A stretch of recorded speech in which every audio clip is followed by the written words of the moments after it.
But what that means is in a 7-day period, you would expect to see 7 times 1.5, which is 10.5 homicides on average. And what we saw last week was 3. And what we saw the week before was 3. So that is a little bit encouraging. We should not read too much into it, but it is a little bit encouraging. During the week of July the 31st through the August 6th, yes, there were 3 homicides. There were also 22 non-fatal shootings. During that week, there were 197 gun or gun violence incidents. 100 arrests were made by law enforcement. Of those 100 arrests, 98 cases were opened and charged by the DA's office, which is fairly typical. You will find that the DA's office brings charges in nearly all of these cases, and when we do not, it's because there is a serious problem with the case and we do not have probable cause to bring it. This is an office that is committed to ending cash bail because it continues to fail us 2 ways. It continues to fail us in failing to hold people who present a serious danger to the community and who, in my view, should be held pre-trial. But it also fails us because it sometimes keeps people who are broke in jail for non-serious cases, and that is a danger. It's a danger during a pandemic. It's a danger at any time, but obviously a much more serious danger during a pandemic to them and to everyone else who comes into contact with anyone going in and out of those facilities. It is not a good use of our resources. I will give you some specific examples of homicides and shootings that occurred during the last week. On Saturday, August the 7th at about 12:30 a.m., a 19-year-old black male was shot once in the head on the 5900 block of Osage in the 18th Police District. The victim was transported to Penn Presbyterian Hospital, where he was later pronounced. This remains an active investigation. No arrest has been made by PPD, Philadelphia Police, at this time. Anyone with information, please contact the PPD's homicide unit at 215-686-3334. Now, I keep saying these numbers because they are different numbers. They are different numbers for different cases. And so I think it is helpful to the public to know exactly which number to call about which case in the event that they do have information. And please, if you have information, even something you don't think matters, please come forward. We need you to do that. Several hours later, there was a double shooting on Saturday, August the 7th, about 3:15 p.m. at 826 Lex Street in the 16th Police District. A 20-year-old black male was shot 1 time in the groin, once in the buttocks, once in the left leg, and once in the left hand. A 21-year-old black male was shot twice in the right hand. Both victims, once again, were transported to Presbyterian. They were placed in stable condition. This is an active investigation, and the number at Southwest Detectives is 215-686-3183. Later on the same evening of Saturday, August the 7th, at about 8:15 p.m., an 18-year-old black male was shot 1 time in the chest at 43 Unruh Avenue in the 15th Police District. Victim went to Jefferson Frankfurt Hospital and was placed in critical condition. He will be transported to Jefferson Torresdale, where he will be receiving further treatment. I'd like to note that there was a VUFA, there was a gun possession arrest made in this case. The person who possessed the gun, based upon my information, did not use it during the incident, but was involved. And during that involvement, police determined he was in possession of a gun without a permit to carry that gun. ADA Chesley Lightsey will be available to answer questions regarding the shooting incident during the Q&A. There was also a triple shooting. On Sunday, August the 8th at about 10:45 p.m., there was a triple shooting in the 400 block of South 13th Street in the 6th Police District. An approximately 19-year-old black male was shot 1 time in the left arm. A second male, approximately 19 years old, was shot once in the right buttock, and then an approximately 20-year-old black male was shot once in the right leg. The 19-year-old victims were transported to Jefferson Hospital, and the 20-year-old victim was transported to Presbyterian Hospital. All are in stable condition. Once again, this is an active investigation. It is being pursued by Philadelphia Police's Central Detective Division. The number there is 215-686-3007. I must reiterate that our office prioritizes shooting cases and homicide by shooting cases, that we are really good at getting convictions in these cases. And we are going to hold people accountable who pull the trigger and point a gun at another human being. That's the bottom line. So anyone who is thinking about it, don't. If the police get you, you are going to have a problem with a Philadelphia jury, and you are going to pay the price. Finally, I do want to stress that victims, families, and communities impacted by gun violence can contact our Victim Services and CARES unit for support of many different types at 215-686-8019, and that we are continuing with our Violence Prevention Grant Initiative. Since May of 2021, the DA's office has distributed more than $240,000 in grants to 12 community-based organizations. This is not tax money. This is money that comes from people engaging in criminal activity, generally speaking, from people who are engaging in drug dealing in Philadelphia. We are preparing right now for a 4th round of violence prevention grants next Monday, and we will announce it during our weekly community press conference. We have a lot of great applicants. The word has gotten out. We're starting to get more applications from a wide variety of excellent organizations. It is likely we will be giving out a larger amount in grants during this coming announcement than we have in prior announcements, and we're very excited about that. But we're not quitting. Any 501c3 organization interested in applying for the DAO's violence prevention grant should reach out to the Philadelphia Foundation at the following email: grantmakingservices@philafound, philafound.org. And it is now my pleasure to transition to our other topic for today. And that is that we do, in fact, value the perspective and insight of community stakeholders, victims, and residents as it relates to gun violence and criminal justice reform. In June and July of 2021, we held 4 community town halls, encouraging community members to bring solutions to the table as we seek to combat gun violence as a public health crisis. We now want to hear from youth and young adults. If we were all in Silicon Valley, they'd be talking about crowdsourcing, about not just using your own brain or the brains of the people you know, but using everybody's brain to solve a problem. It is a technique that's used all the time now, and it's used in engineering, it's used in design, it's used in a lot of ways, and we believe it should be used in trying to deal with this crisis that we face in terms of gun violence, both in Philadelphia and nationally. Therefore, I want to highlight that we will be conducting youth and young adult roundtable discussions on criminal justice reform and gun violence. Over the next 3 weeks, we'll host 3 different interactive roundtable discussions, and they will be at the following locations for people who are ages 15 to 25. And if you're 14, show up anyway.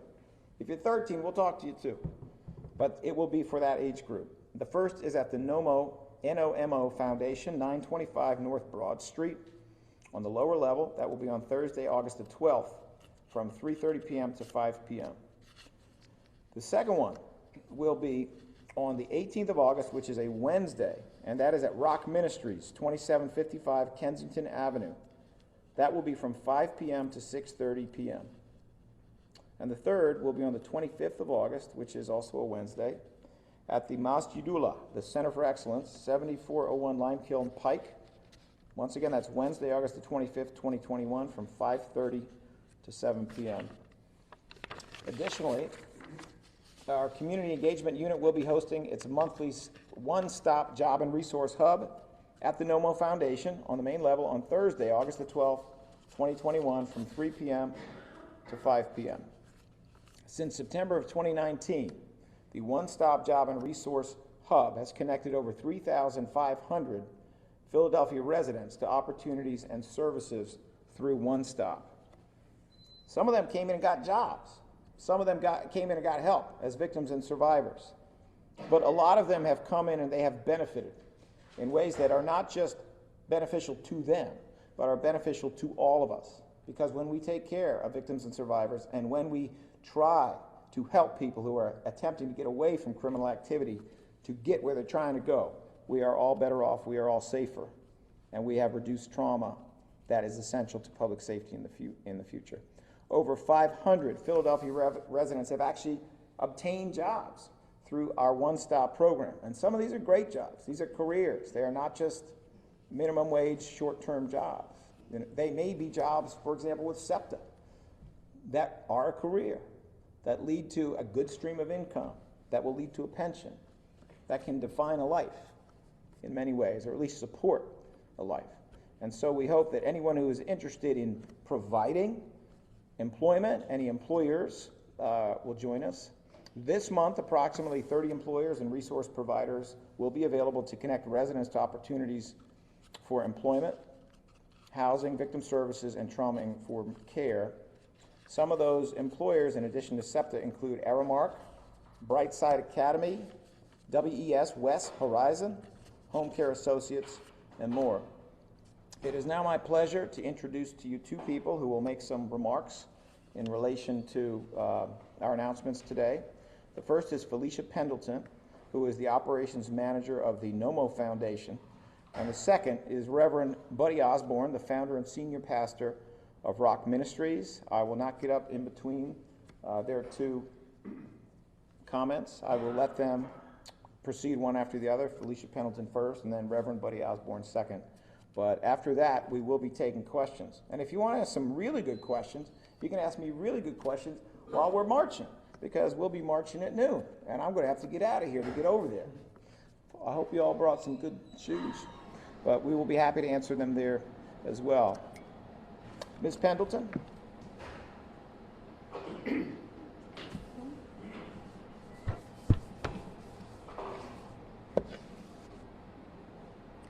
Good afternoon, everyone. My name is Felicia Pendleton. I know I'm a little short. I don't know if you can see me. But I stand in front of you guys, one, to thank the District Attorney's Office for bringing this roundtable to the youth in our program and to the youth throughout the city of Philadelphia, because this is something that is needed. As I mentioned earlier, our youth is missing hope. So when you bring a bunch of youth into the room and you talk to a bunch of youth, you know that they're desensitized to what's going on in our community. And when you have a district attorney that says, you know what, I want to reach out to these youth, I want to speak to them, that gives a glimmer of hope, because a lot of people don't say, well, let me lend a hand to the youth. Let me help them up. Let me see where they're coming from. Let me see their needs. Let me see where we can get to just by asking them some questions, just by them talking in general, because a lot of times our youth mouths are closed and they're just going with the flow, which is being traumatized with the gun violence in our community. Also, I stand before you guys as a victim, a co-victim of gun violence, because my son was murdered in 2016. And I wish these roundtables and a lot of things that's going on in the community now was available to the young person, which was 15 at the time, that murdered my son. I think this would have helped out a whole lot, and it probably would have made a huge difference. It could have saved some lives if these things was available at that present time. But nevertheless, it's never too late to start something. So we're going to figure it out as a community, because it don't take one person, it don't take two people, it takes a community to figure out what needs to be done. And something is being done. I stand before you because at one point in time I felt like nothing was being done. And doing nothing is just like being part of the problem. So if you do anything, if you have anything going on that's going to be effective in any type of way, I don't care if it's a post saying put the guns down, that's something, that's reaching out to somebody. Also, we'll be hosting the one-stop job fair at our facility at NOMO Foundation, 925 North Broad Street. We welcome everyone to come down, because employment is self-sufficiency. Employment keeps guns out of people's hands. Employment keeps people busy. If you have nothing to do all day long and you're thinking about hurting someone, that's what's going to happen. But if you get yourself active and get a job, then things will work out under better circumstances. Thank you.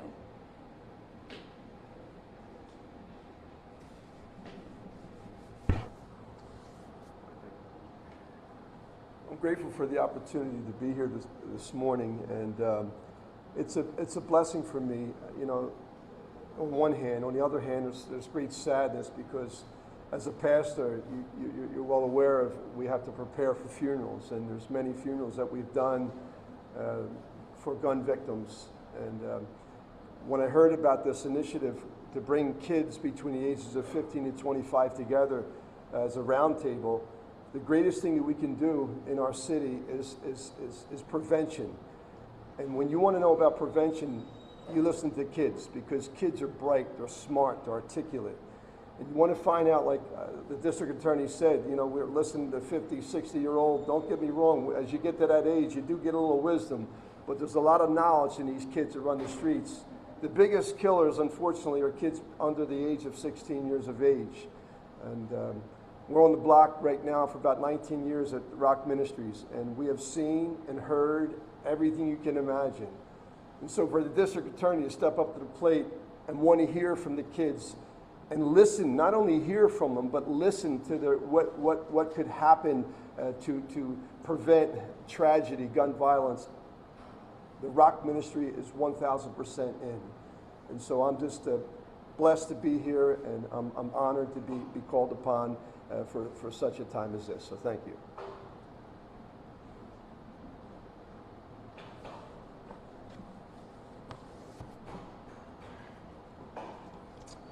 All right, so I do want to thank Felicia Pendleton for her words.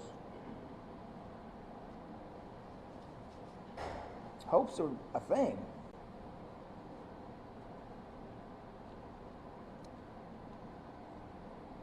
You know, as we came to the idea to do this, it was the 50 and 60-year-olds who were saying that we have to talk to the people who are not in the room. They do have a certain wisdom, but they have the wisdom to know, and I'm 60, so I can say this, they have the wisdom to know that we need to hear from those young people.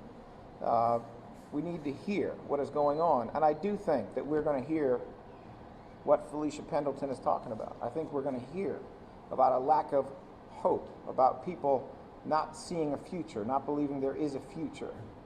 We're going to hear, I think, some of the horrible effects of decades of underfunding education, of systemic racism, of poverty that has been unchecked in certain neighborhoods, in the poorest of the 10 largest cities, and Kensington is one of those neighborhoods, without question.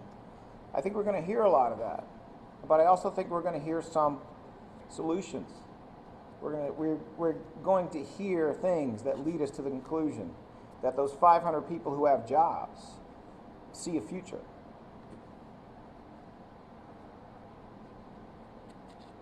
I hope.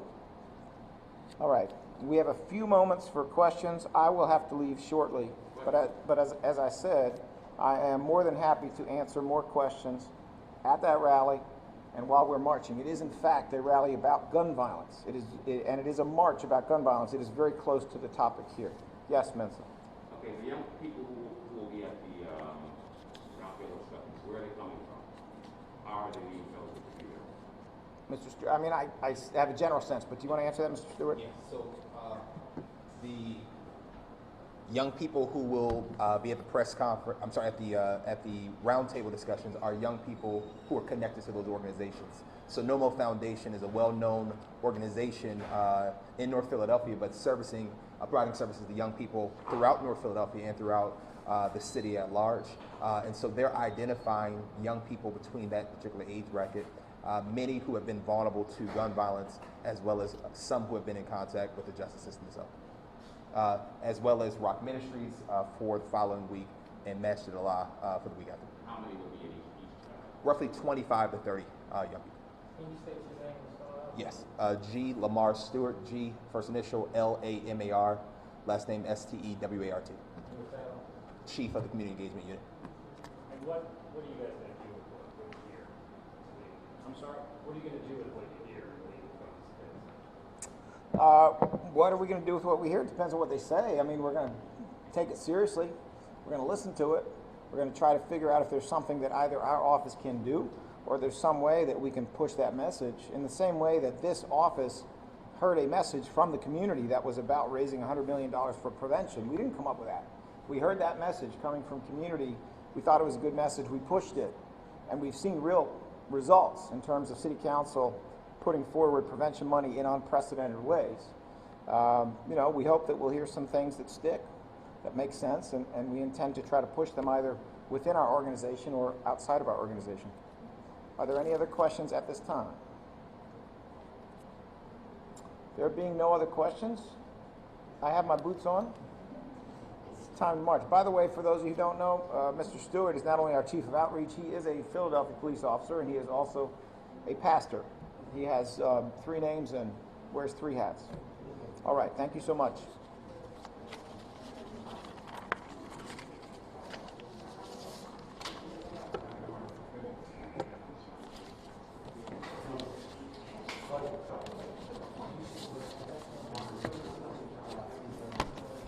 What are you gonna make everything be?